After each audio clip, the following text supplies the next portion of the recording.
Hi folks, welcome back. Let's see, we're back on the Lincoln here. The parts showed up. We're just gonna hop right into the powertrain control module. We're gonna go to live data, and first thing we want to look at is just this DPFE sensor here. So I've got the key cut on. We don't have our battery maintainer on it or anything yet, but what we want to do is we want to bring up this data PID, plug in the new one, and see if it's still skewed slightly. My thought may be off on this, but I think it should be less than 1.5 volts. I think it's down, 1.3 or so, but I could be wrong, and this is gonna prove that here. Let's see. So we're gonna differential pressure that one there, and then let me see if I can find the voltage here for it. All right. Hopefully you guys can see that. I got them both there. Try to get that glare off there for you. 1.47 volts it's showing, and -2 inches of vacuum. Now I've got the new one here from Ford that showed up today. I bought the whole bit of kit with the bracket and all. You can get it with or without the bracket, and it was only a couple dollars more with the bracket and the hoses. So that's good. Let's try to get the lock pushed out of there. Get that unplugged. Let's just plug this one in while the key is cut on. So that one reads -1 inch of vacuum at 1.48 volts. -1 inch of vacuum. So not a ton of difference. I'm kind of surprised. And this one reads -2.5 inches of water. Well, all right. Yeehaw. Well, let's get the EGR valve worked out of here, get that replaced, and then go take the thing for a rip and see what we see, and see if it still acts up. I know I don't think I ended up taking you guys for a drive now, because I think I just drove it around the block and collected my own data. If I remember correctly. But it was very noticeable what was going on. All right, let me get a little screwdriver here. We'll get this red pick, or that red lock, picked out of there, and we'll go from there. So just for grins and giggles, I did look up to see on this DPFE. So I am right. I thought they were under 1.5 volts. The DPFE EGR PID voltage must be between 1/4 volt and 1.3 volts. Key on, engine off, no vacuum applied. Greater than 4 volts with vacuum applied, and then must drop to less than 1.5 volts in 3 seconds when the vacuum is released. So it is slightly skewed. So I was correct, and I thought I had read this yesterday. Yeah, apply 8 to 9 inches of vacuum, see if it holds. Vacuum applied more than 4 volts. Yeah, so we saw that yesterday, that old DPFE was actually working. But it's kind of curious, I thought it was skewed, so that's why we ordered the new one. Naturally, this, the wiring here is good. It's at 5. We have 5 volts, signal return to ground. We unplug it, it goes open circuit voltage of 4.99. Huh. Well, is what it is, I suppose. Let's see if we can't get this unplugged. Okay, that's unplugged. Is this going to benefit us getting out of the way? Yeah, maybe at least just unhooking the tube, just to be able to pry this up a little bit. We don't want to yank on that too much. Looks like intake air temp sensor or something. Let's see if we can just get this tube off so we can at least stick our hand underneath it.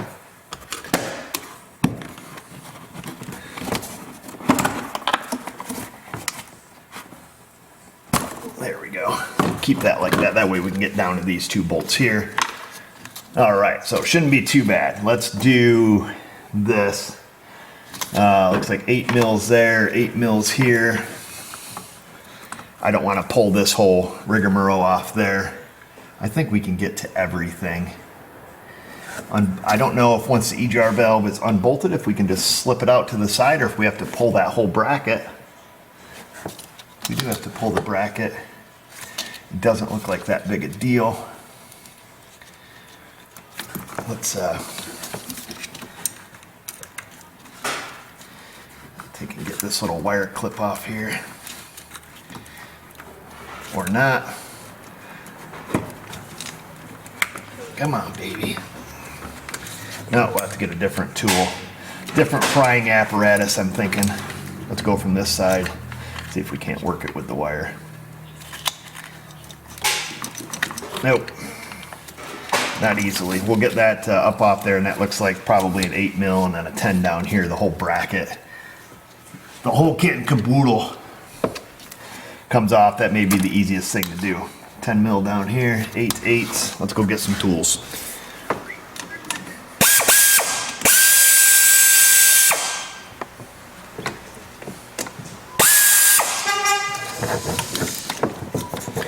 And we get a little extension here.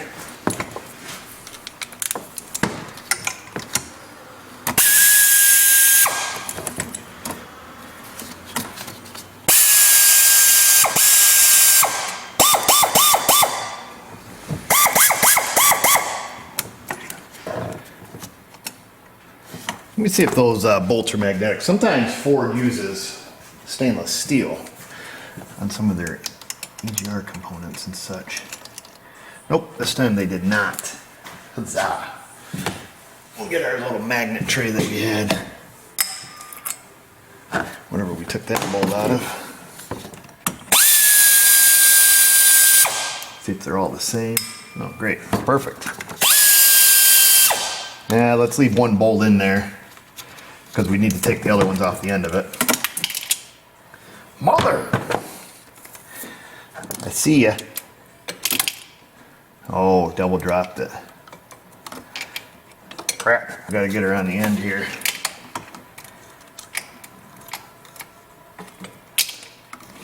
You frigger.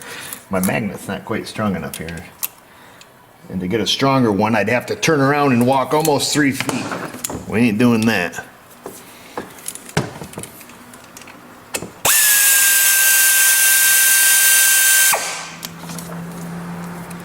There's that one, and let's see if we can just reach down here and get the ends easily or not.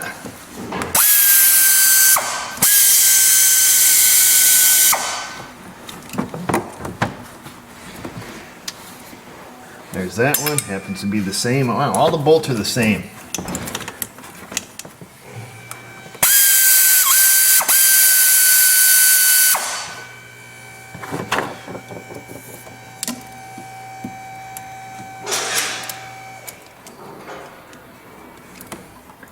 Give it the classic magnet. Good, good, good. Boom. Okay, all the bolts are out. Will it slide out, or do we need to take the bracket off? I think it may slide out, because I think that lower hose that goes to the manifold is a flexi hose. And it is. Look at that. Alright, let's grab our new valve. Let's make sure our DPFE hoses are clear. That one's clear. That one's clear. I did pop the gaskets off when you guys weren't looking. These are all stainless, so they're beautiful. The flanges are beautiful. Way to go, Ford. We have our new gaskets here. They seem kind of fragile.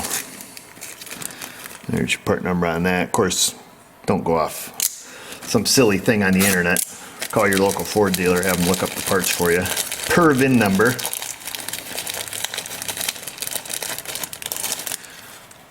Let's see that one there. It's been on a little rough ride. There's that one. There's your part number on the other one. Here's this one. Yeehaw.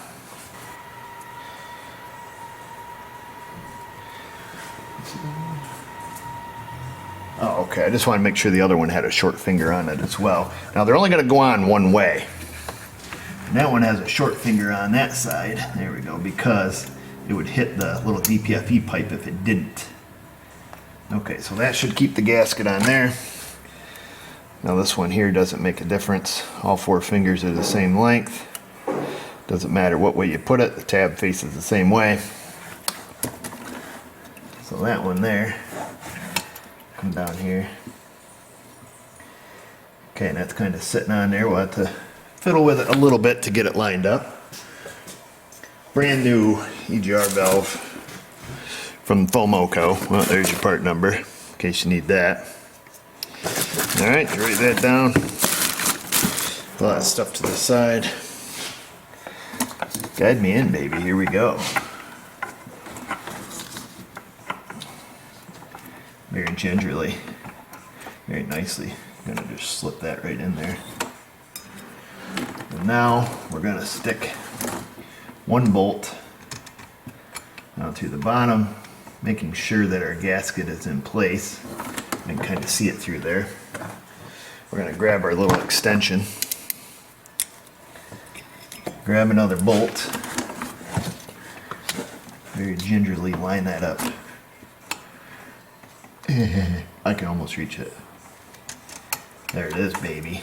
And then we're gonna get that one started. Don't use any power tools just yet. I'm thinking we ain't in.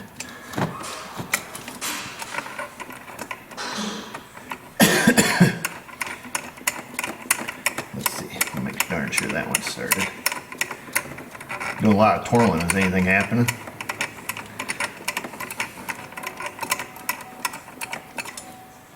Nope, nothing's happening. I was gonna say, we should be in by now, fella. There we go. There we go. Full penetration there. I think this one's about to hit bottom. Oh yeah, she bottomed out, so I'm gonna pull out just a little bit, just to keep it wiggly here, and then grab another bolt here, line her up. Oh yeah.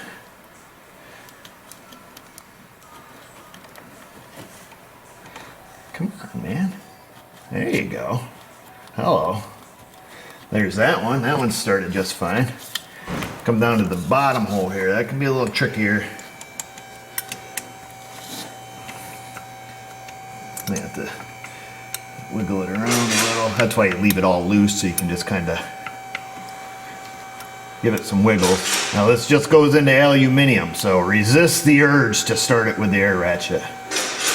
Okay, that one started, and then the top two should be easy. That's easy.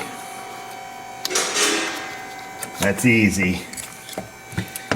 And then grab the torque wrench here. I mean the air ratchet. Very lightly.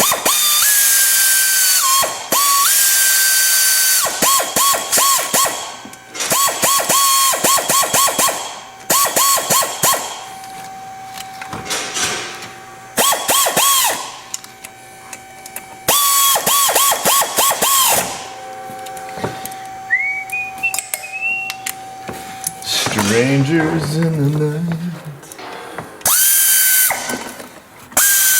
Whoa, the no mercy reversing. Flip the lever. What the frig? It keeps hitting my lever. There's that one.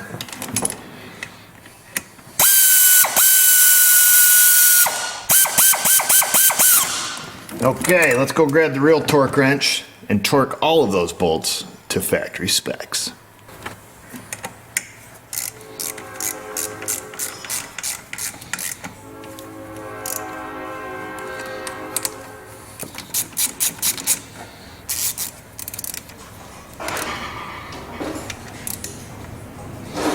Those ones are lightly snugged up. Still have to go get the torque wrench.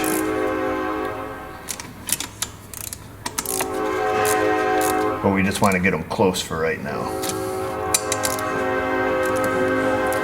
You know how it is. That air ratchet can be a little snippy, and you lean on that trigger a little too much, you're going to be in a world of hurt.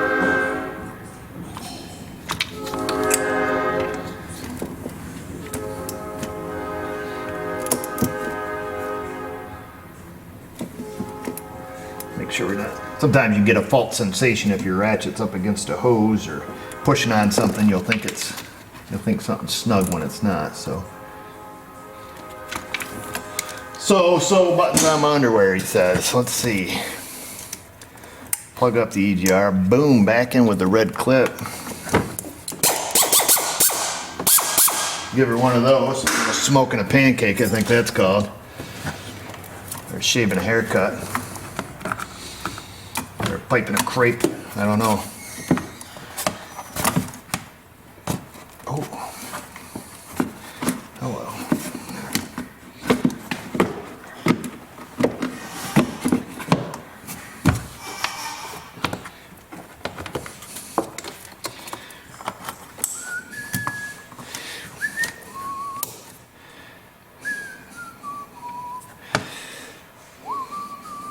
Now what do we do? Do we put the new DPFE on there?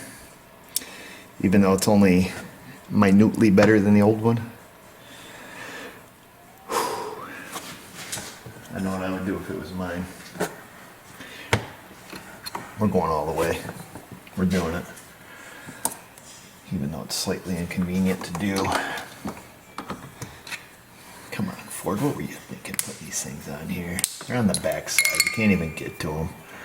Of course, they probably glued these. They did. They glued the clamps. All right, well, we're going down.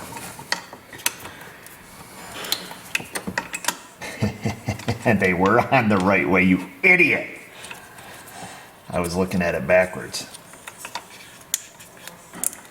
Oh well, he says. Oh well. I'm sitting here trash talking them Ford people, and they were on the right way. Could have slid it on, could have made my life way easier. But here we are, learning life's lessons, doing things the hard way. Let me go get some pliers. Boy, it'd be a lot easier if something was holding that clamp open for me, wouldn't it?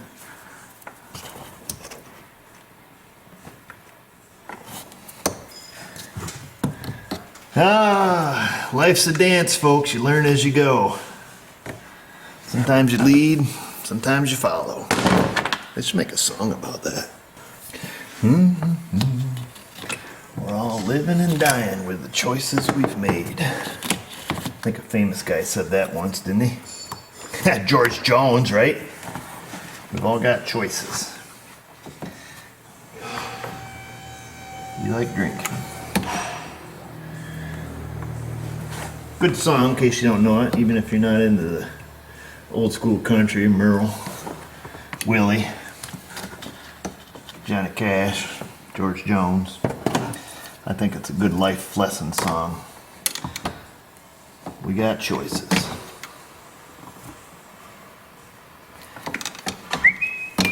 Of course, this isn't like a life-altering choice, what we just did, pulling them little clamps off, but it's a choice. Let's grab 8 mil meter.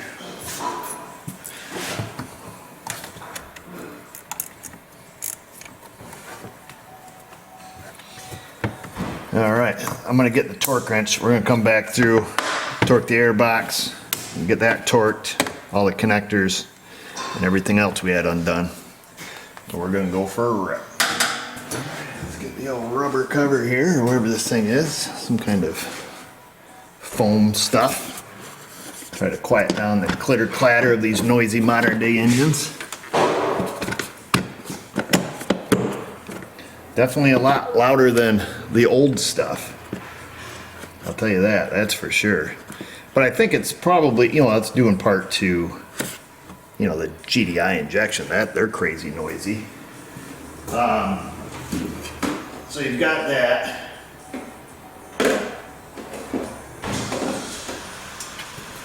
And I also think it's, due in part to, no, I thought that was 8. What am I thinking?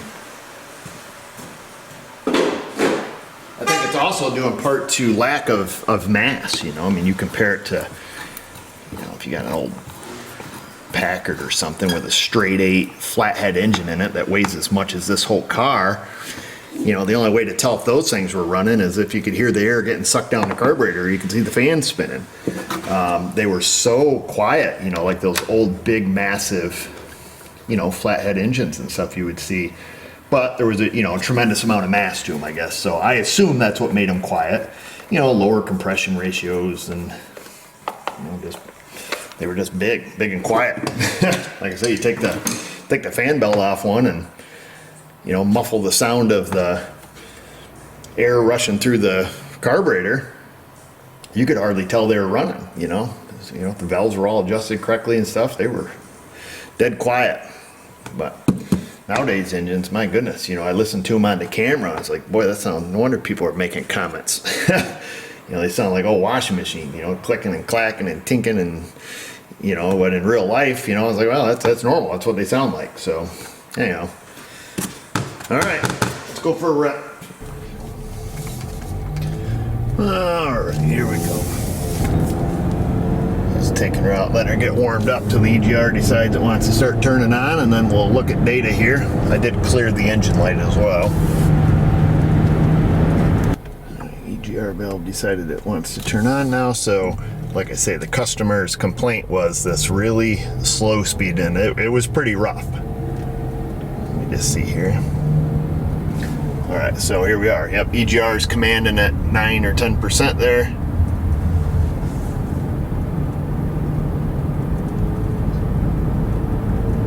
Oh yeah. Ah, she's smooth as a kitten. Let me just pull. I got a guy rolling up on me here. I just want to pull over here. Well, actually, I guess we can just go through town and try this because it was really consistent. This thing was terrible to drive yesterday. And it was at these, like I say, it was at these low speeds. Look at the, yeah, right there, the EGR just kicked in. Oh yeah, she's smooth as butter. This car was so dirty, it was like this. I knew I wouldn't be able to represent it well on camera because it was more of a feeling than anything. Oh yeah, this is great. Alright, let me head out on the big road again. Let's see if I can do this while I'm driving. Got the cruise set steady. EGR's kind of mirroring there, so we're going to see some spikes or glitches here. So we're just starting to come uphill. We got to I'll get up here on the flat. We'll get a decent reading. EGRs on turbo engines are, you know, very particular when they can open, obviously. All right, let's see here. Yesterday, that the top line that you're looking at there, the voltage for the DPFE sensor looked more like an EKG than a DPFE. It was all over the place, just kind of going nuts. But now we can see we're reading a lot steadier as the EGR valve's kind of holding consistent there. Well, it kind of bounces between 25 and 50% duty cycle, but very confident in our repair.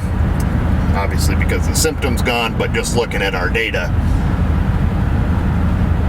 it's all tracking true there with EGR percentage open versus the DPFE feedback. Yeah, I'm super satisfied with it.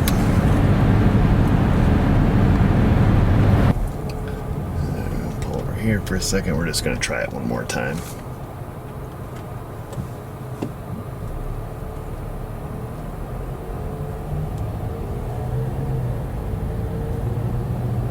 EGR is open.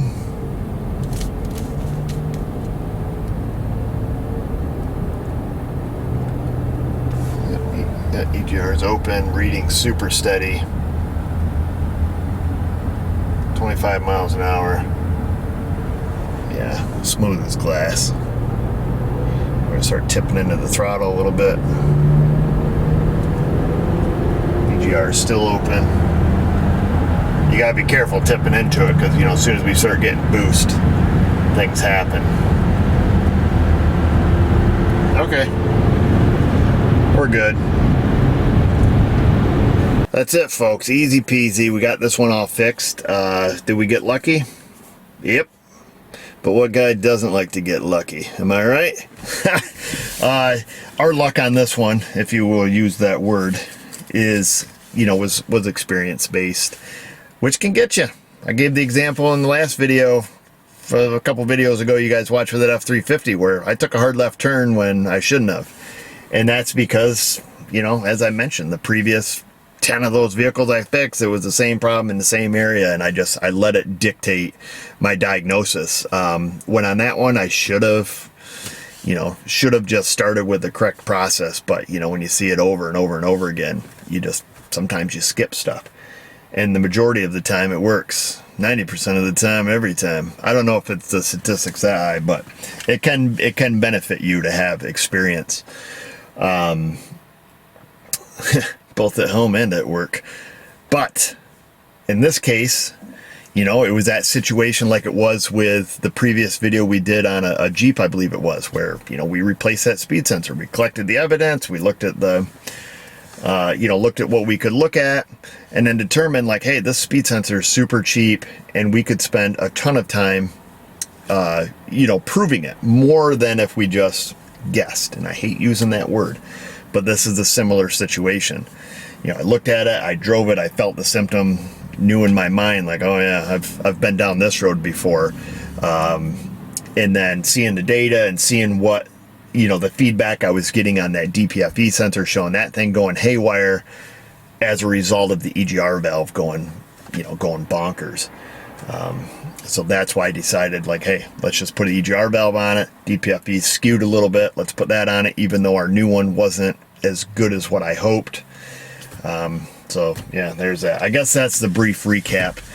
Be cautious, folks. And by no means am I encouraging you to pull the codes out of your car and go online and just start winging parts at it. Please don't do that. And I'm sorry if I've misled you